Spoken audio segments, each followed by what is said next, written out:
In January 2015, Noela Rukundo, a refugee from Burundi living in Melbourne with her 8 children, flew back to her home country to attend her stepmother's funeral.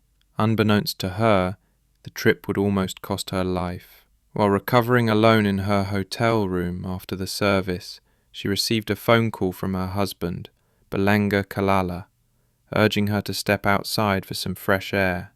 As she exited, a masked gunman shoved her into a car at gunpoint, blindfolded and driven to a remote compound. Inside, she was tied to a chair and confronted by her kidnappers, who revealed the truth. Her husband had paid them nearly 7,000 Australian dollars to kill her. At first she couldn't believe it, until the hitman dialed her husband on speakerphone. Noela heard his voice say, "Kill her." She passed out from shock.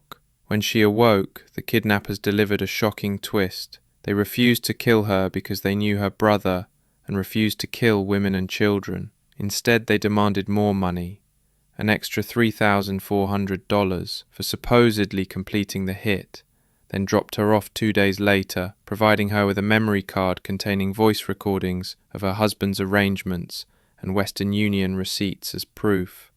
Armed with this evidence, she discreetly contacted the Kenyan and Belgian embassies, then arranged her return to Australia with the help of a pastor. Meanwhile, back in Melbourne, her husband and community mourned her death after he spread rumours she had died in a tragic accident.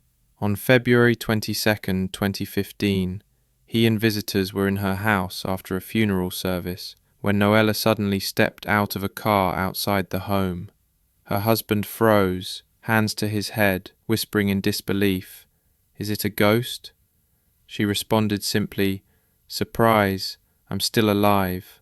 In that instant, the richest moment of comeuppance unfolded. He fell silent, then started screaming in terror and begged for forgiveness. But Noela remained in control, immediately calling the police. In a covert taped conversation, she confronted him over the phone, forcing a tearful confession. In December 2015, he pleaded guilty to incitement to murder and was sentenced to 9 years in prison. Though the judge noted the chilling fact that 8 children had almost lost their mother, Noela expressed astonishing forgiveness, stating, "He's a human being. From my heart, I forgive him." Yet despite his conviction, Noela's ordeal continued. She received threats and her home was vandalized by members of the Congolese community. Upset, she reported him. She was forced to find refuge and rebuild her life for her 8 children, haunted nightly by his words, "Kill her, kill her." Noela's ordeal is a haunting tale of love, betrayal, and survival. A story that plays out like a thriller, but is painfully real. She was betrayed not by strangers, but by the very person she loved most.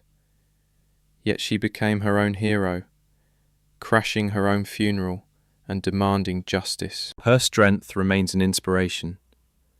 A survivor who refused to be silenced and chose forgiveness when the world expected hatred.